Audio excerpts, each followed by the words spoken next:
su merced me envió el Drive, ¿vale? Yo verifico los trabajos que hay en el Drive. Esos son los que voy a verificar. ¿Listo, chicos?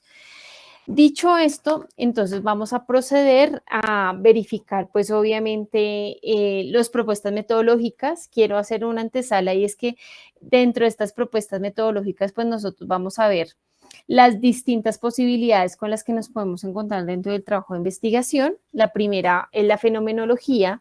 Yo creo que nosotros más o menos tenemos una idea mediana de la fenomenología porque hemos hecho, digamos, alusión a lo largo de las distintas sesiones a que se está haciendo un estudio a través de las investigaciones de los nominados fenómenos sociojurídicos, ¿no? Entonces ya ahí más o menos tenemos una idea primigenia o básica de en qué consiste la fenomenología.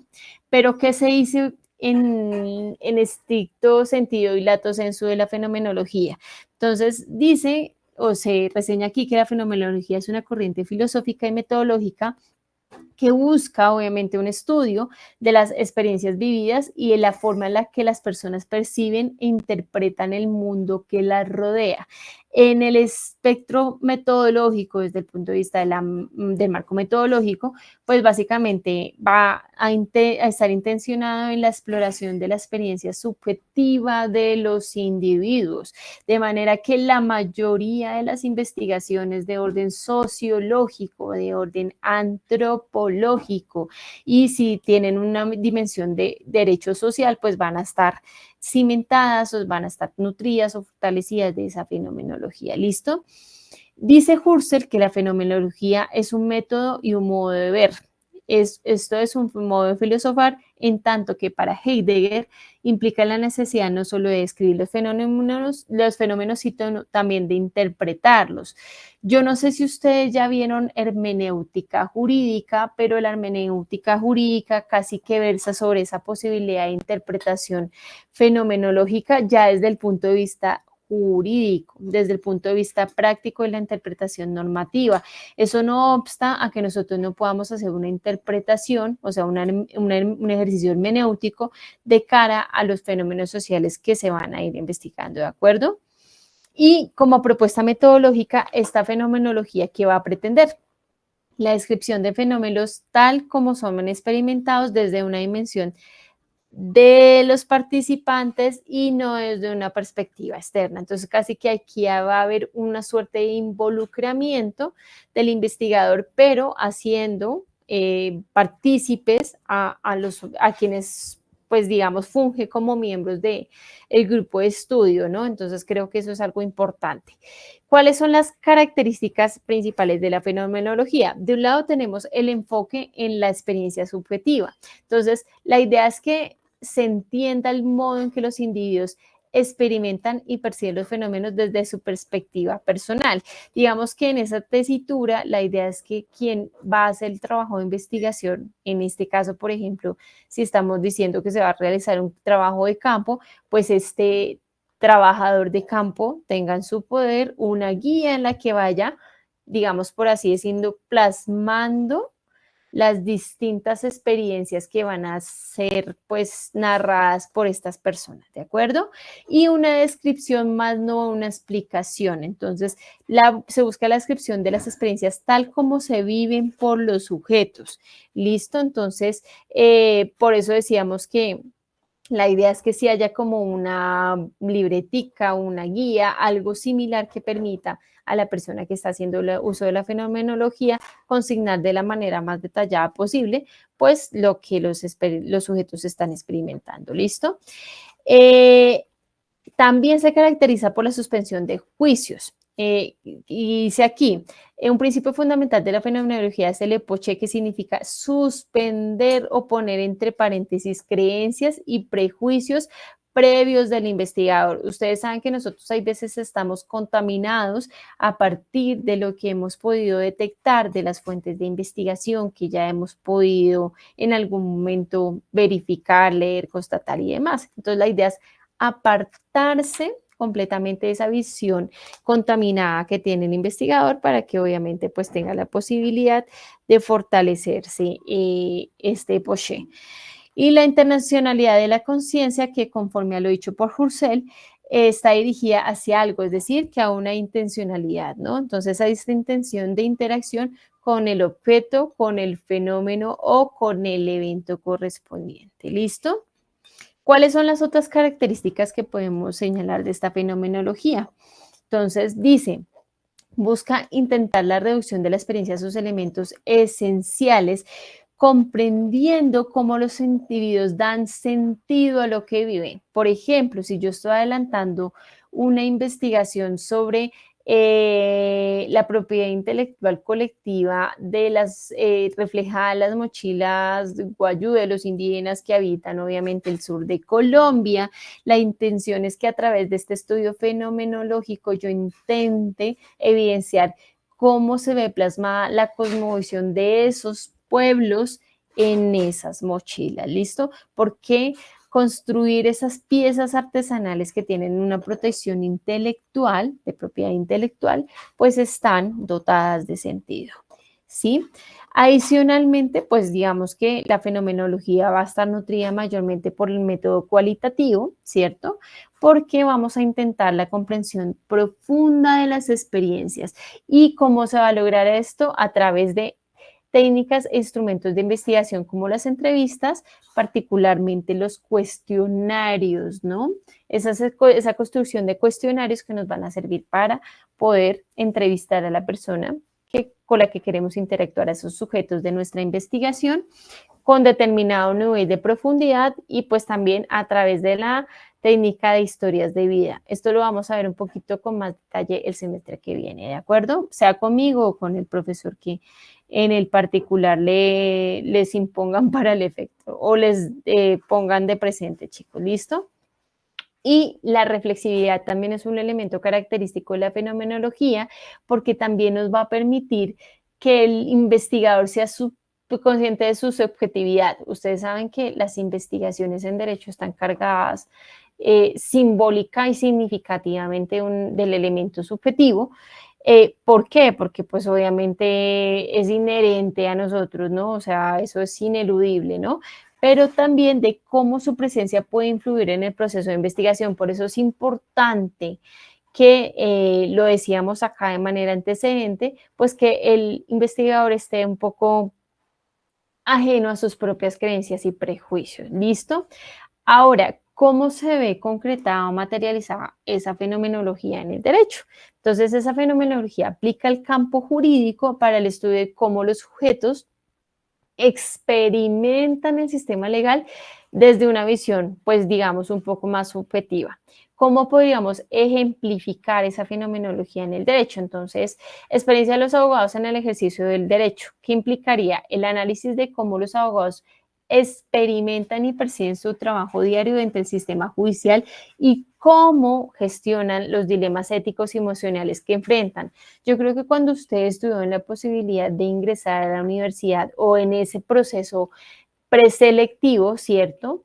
En algún momento se les formuló, oiga, si usted tuviera este dilema ético, ¿usted cómo lo resolvería, cierto? Entonces, si eventualmente yo tengo que decidir en un caso penal frente a una persona que cometió un acceso carnal violento, un acto sexual abusivo, un homicidio, se hizo partícipe, pues obviamente, de algún tipo penal que implique una violación latente de derechos humanos al derecho internacional humanitario, pues ineludiblemente va a haber ese enfrentamiento. Entonces, ¿qué voy a intentar yo lucubrar a través de esta dinámica?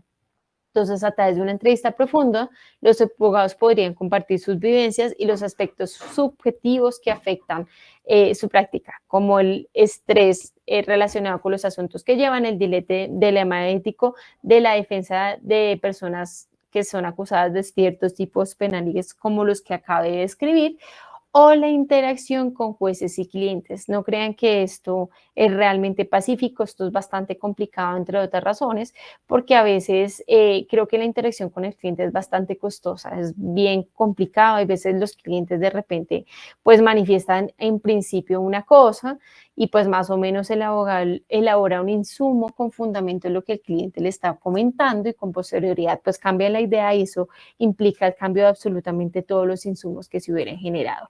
Y algo similar va a pasar con los jueces. A veces los jueces tienen marcado su criterio subjetivo en la forma en la que toman decisiones de fondo frente a determinados asuntos y eso pues también puede entorpecer la tarea y es justamente eso lo que va a intentar pues elucubrarse o descubrirse o verificarse a través de esas entrevistas que se van a realizar a los distintos profesionales del derecho para el caso en concreto, ¿no? Para el ejemplo que aquí se está exponiendo, ¿no? La intención es ver cuál es digamos, el aspecto emocional y psicológico que atraviesa el ejercicio propio del derecho, ¿de acuerdo?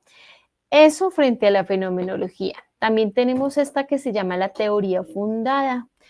Esta teoría, digamos, esta teoría fundada es una propuesta metodológica, igual que la fenomenología, pero básicamente dice que pretende la generación de teorías que sean fundamentadas directamente en la observación y análisis de datos recolectados. Aquí también traemos a colación dos técnicas de investigación que son importantes para el mundo del derecho. La primera es la observación, que puede ser observación participante y no participante, eso también se verá con minucia en el próximo seminario, pero ¿qué implica la observación participante? Que yo, aparte de observar a mi grupo de estudio o a los sujetos de mi estudio, pues voy a involucrarme con ellos, interactuar con ellos, o lo no participante, yo los observo de lejitos, ¿listo? Y el análisis de datos recolectados, que esto sí lo estamos haciendo desde ya, a través de la construcción, obviamente, de esos marcos de investigación, de ese estado del arte o el estado de la cuestión de su investigación y, por supuesto, a través de la elaboración propia de su marco teórico. ¿Listo? La teoría fundada parte de una premisa básica y es que los datos deben hablar por sí mismos. ¿Listo? Y debe emerger esa documentación de la realidad social que se está investigando. ¿Listo?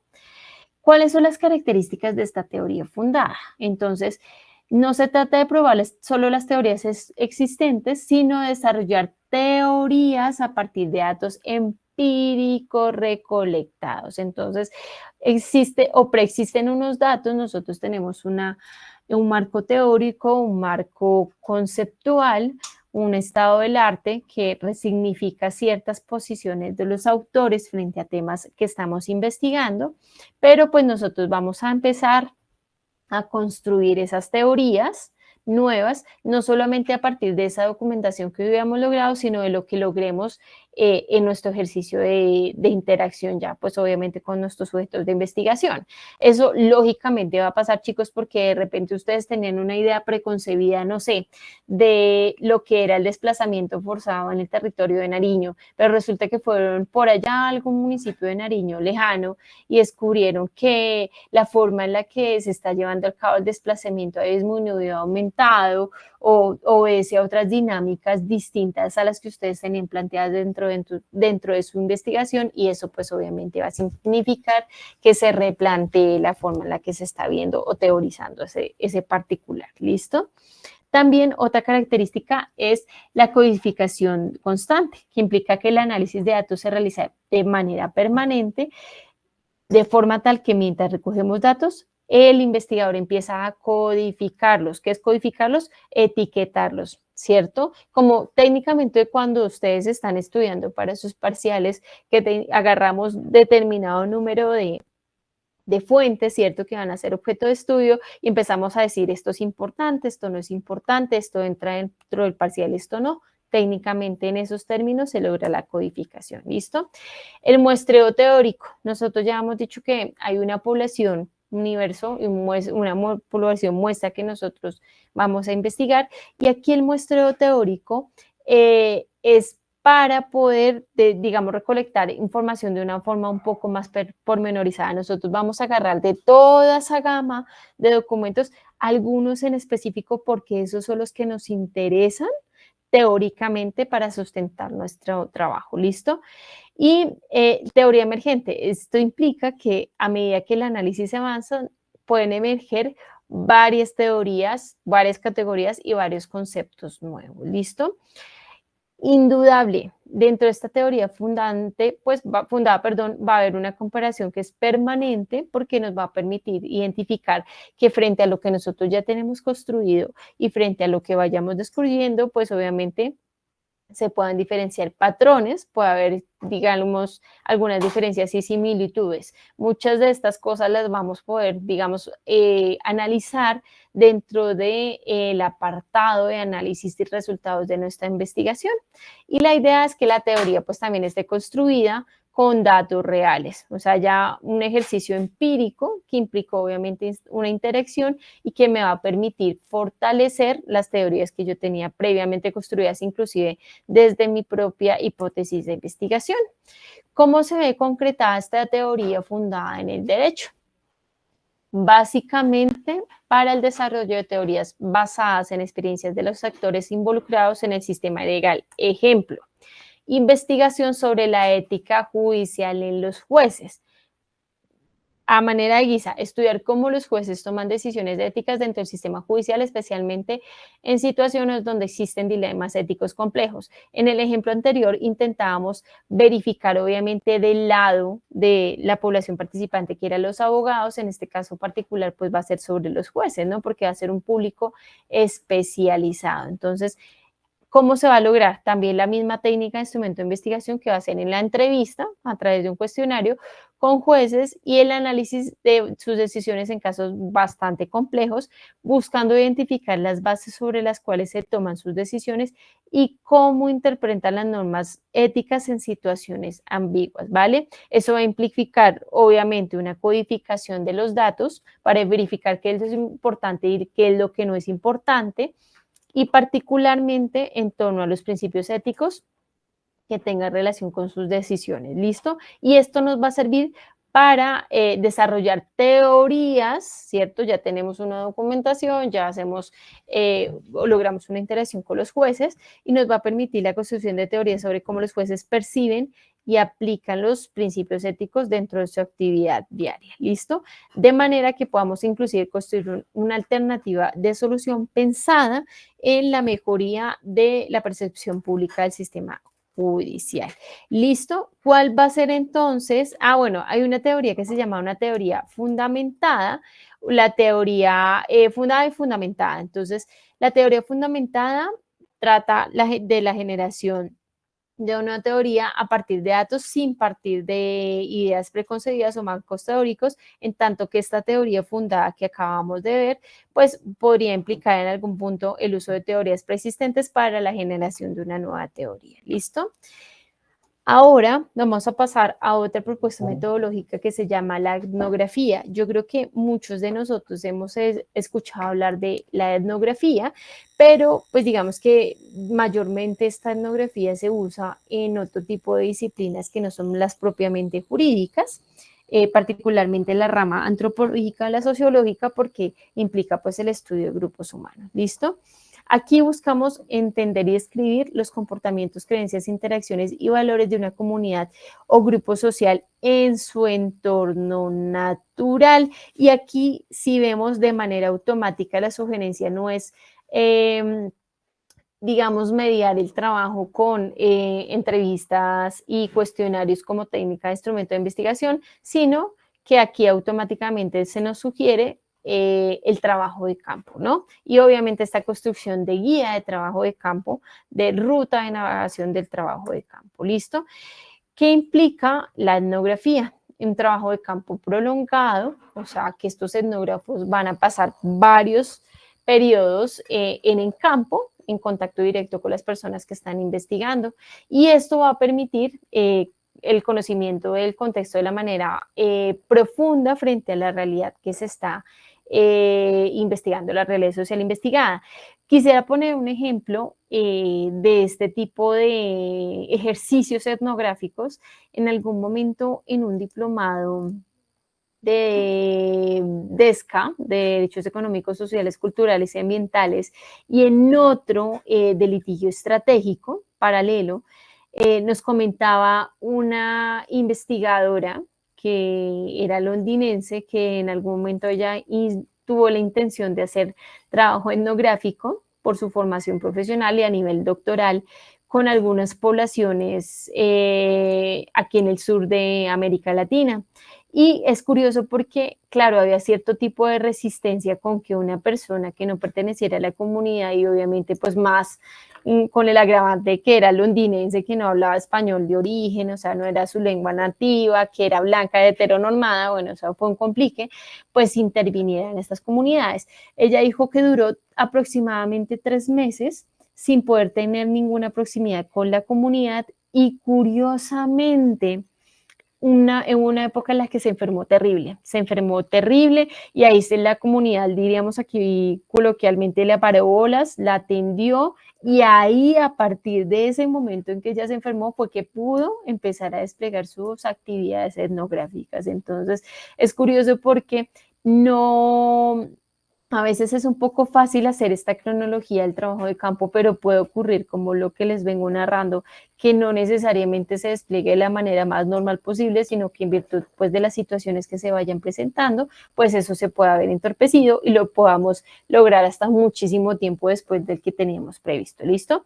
Ya habíamos hablado de la observación participante, efectivamente implica la participación activa del investigador con el grupo y la reflexividad, ¿no? Entonces, ¿cuál es la idea? Yo también, como ocurre con la fenomenología, me reflexione como investigador frente al rol que tengo en esta investigación.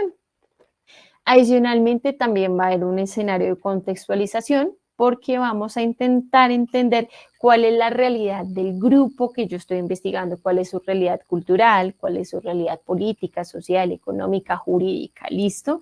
Ineludible, va a haber un análisis cualitativo, ¿por qué? Porque yo voy a intentar ir un poquito más allá, elucubrar en cuál es como la caracterización de esa población, qué aspectos, patrones, significados y relaciones se generan obviamente de ese estudio de datos que se logre por parte del investigador y también digamos que la etnografía está caracterizada por una descripción detallada. Entonces, ¿por qué? Porque vamos como a la minucia, ya lo veníamos anticipando un poquito antes. ¿Listo?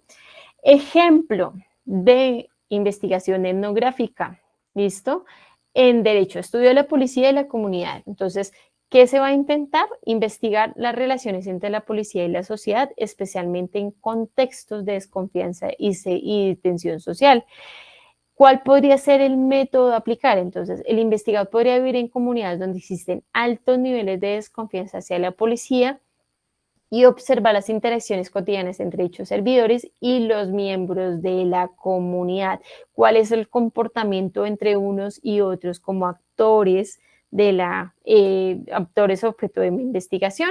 Y obviamente aquí, ¿cómo podría lograrse esa observación participante de la que hablábamos antecedentemente? Entonces, entrevistar a las personas del barrio, obviamente ahí había un trabajo dual, porque hablábamos del trabajo de campo, pero también podríamos hacer uso o apelar a las entrevistas para entender pues cuáles son los roles y las dinámicas de poder que afectan esas interacciones. De un lado, pues obviamente con un esquema de subordinación, por decirlo así, y otros pues de subordinados, ¿no?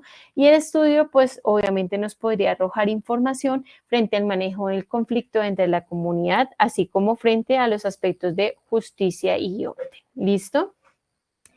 Tenemos una que también es muy, bueno, digamos que ha sido ampliamente documentada acá en Colombia, que se llama la investigación acción participativa, porque hay un investigador que, digamos, aquí en Colombia se llama Falsborda y desarrolló grosamente esta investigación acción participativa. De hecho, pues es un referente en la materia a nivel internacional. ¿Listo? Entonces, creo que eso es un aspecto que hay que considerar ahí como antesala. Esta investigación, acción participativa, permite que investigadores y comunidades o grupos sociales trabajen juntos para la identificación de problemas, para generación de conocimiento y pues obviamente para entrar a actuar sobre el fenómeno que se está investigando. O sea, ya aquí no es investigar por investigar, yo saqué el fruto de mi investigación, me dieron una tesis laureada y hasta luego el amigo, sino, oiga, venga, yo como a través de lo que empiezo a lograr con la comunidad, puedo cambiar esa realidad social de esas personas que estoy investigando. ¿Listo? ¿Cómo puede haber un trabajo un poco más horizontal. Aquí yo no hablaríamos de una jerarquización, sino de una horizontalización del trabajo, ¿listo?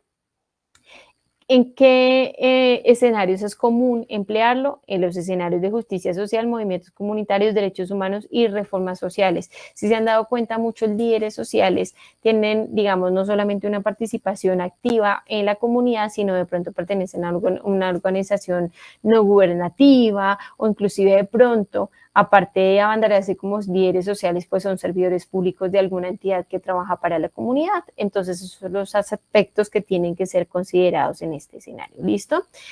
¿Cuáles son las características? Ya lo dijimos más o menos. O sea, aquí los participantes no son solo sujetos de estudio, sino co-investigadores. Ustedes me van a aportar a mí el insumo y de manera conjunta, colectiva, casi como lo hacen en las instituciones, apelando al principio de colaboración armónica, nos vamos a ayudar a sacar adelante este tema y buscamos empoderar a la comunidad.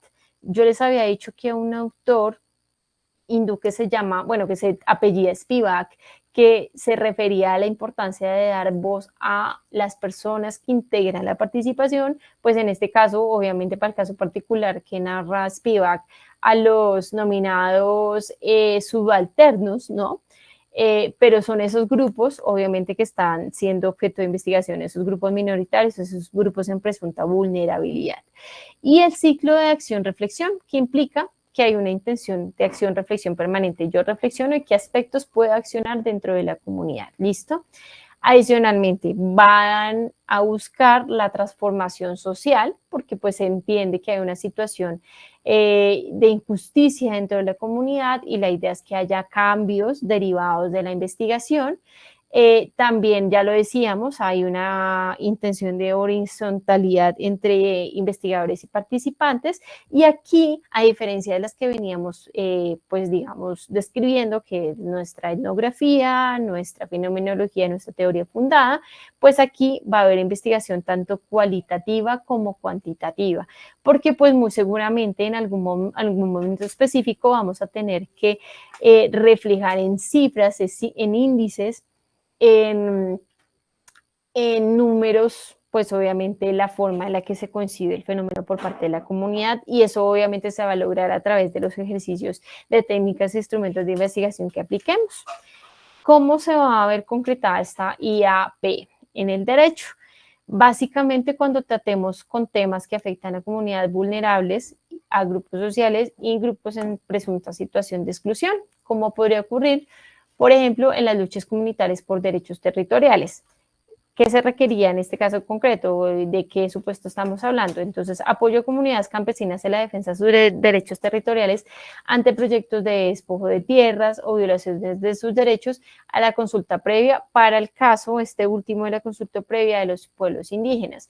¿Cuál sería el método a aplicar? Entonces, la investigación comienza con el trabajo conjunto entre con las comunidades afectadas y los investigadores pues van a tener a su cargo la documentación de la violación de derechos, y van a buscar aliarse con otros actores. Oiga, venga, si yo quiero tener una visión panorámica del fenómeno, pues voy a tener que recurrir a algunas organizaciones no gubernativas que hayan investigado en el tema o inclusive algunas instituciones pues que ya también hayan hecho investigación previa, ¿no? Y vamos a llamar que casi que de manera entre comillas obligada, con mentiras, vamos a intentar a que los miembros pues hagan una participación activa en esta recolección del dato, ¿no? Que va a implicar obviamente que ellos, digamos, hagan su narrativa, pongan de presente pues las situaciones que se han presentado, inclusive, por ejemplo, en un ejercicio de litigio estratégico, pues podamos promover denuncias o demandas, poniendo de presente que la situación latente que está afectando a la comunidad y así, obviamente, inclusive, no solamente ya desde la estrategia de litigio, sino inclusive desde el esquema más preventivo, hoy que capacitemos a las comunidades frente a cómo pueden hacer frente a situaciones que vulneren sus derechos, ¿cierto? Cómo podemos, digamos, por ejemplo, llevar a la comunidad conocimiento jurídico, aunque obviamente ellos no tengan ninguna capacitación jurídica. Esos son los aspectos que vamos a trabajar y pues así va a ser posible que la comunidad tenga mayor conocimiento sobre sus derechos y pues se puedan generar cambios sustanciales y concretos sobre sus políticas públicas. Listo, chicos, eso es de manera muy grosa en lo que consiste las propuestas metodológicas. Si se dan cuenta, son en estricto sentido tres. Nosotros, obviamente, en nuestro próximo seminario de investigación vamos a tener la oportunidad de adentrarnos un poco más en el discurso de las técnicas e instrumentos de investigación. Ya más o menos tenemos un panorama, ¿cierto? Que son nuestros análisis de datos, nuestra entrevista, nuestro cuestionario, esos aspectos que ya van a ser introducidos con un poco más de minucia, pero que nos vayamos planteando particularmente en nuestros casos específicos de investigación. ¿Listo, chicos? ¿Alguna pregunta, algún aporte que quieran hacer? Me gustaría escucharlos de pronto, o alguna de las técnicas, o más bien, alguna de estas propuestas metodológicas, ¿las han podido ustedes identificar dentro de sus propios proyectos o consideran que pueden fortalecer, pues obviamente, su marco metodológico de investigación?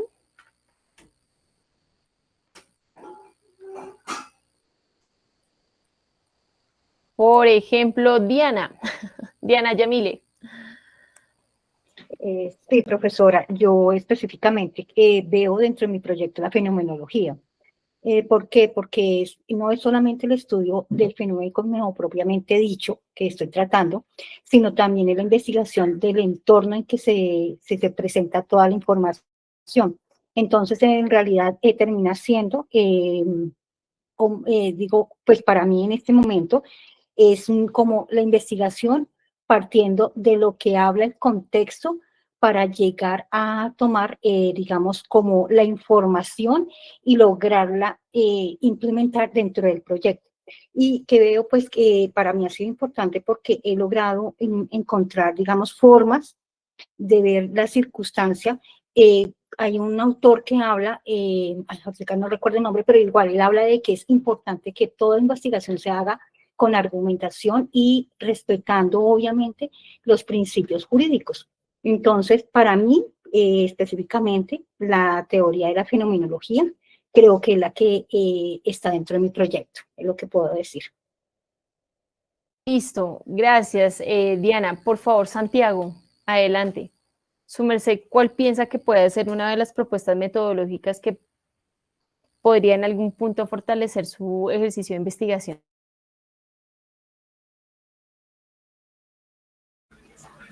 Profe, qué pena, ¿hablas conmigo? Sí, con su merced. Justamente aprovechando de una vez ya le coloqué en la lista que usted sí está en la sesión. Le comentaba que, ¿cuál identifica Sí. usted dentro de estas propuestas metodológicas que puede ser útil a su trabajo de investigación?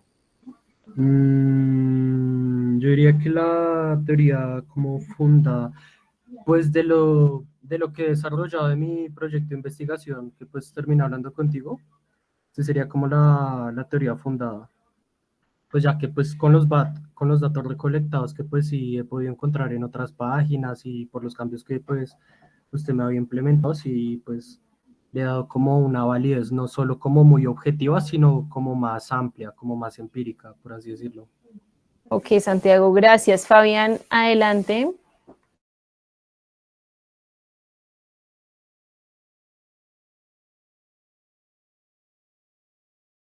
Fabián, ¿su merced me escucha?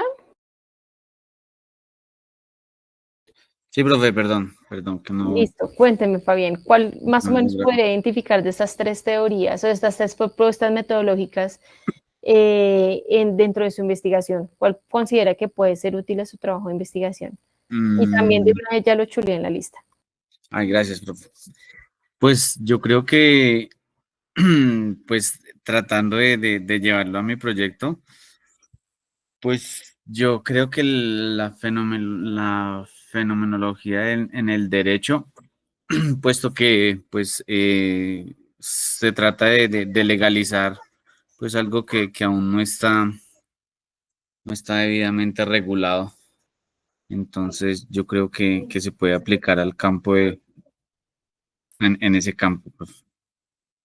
Ok, ¿y qué técnica de su merced usaría? ¿Qué técnica de investigación? ¿Qué se le ocurre? Y, uy,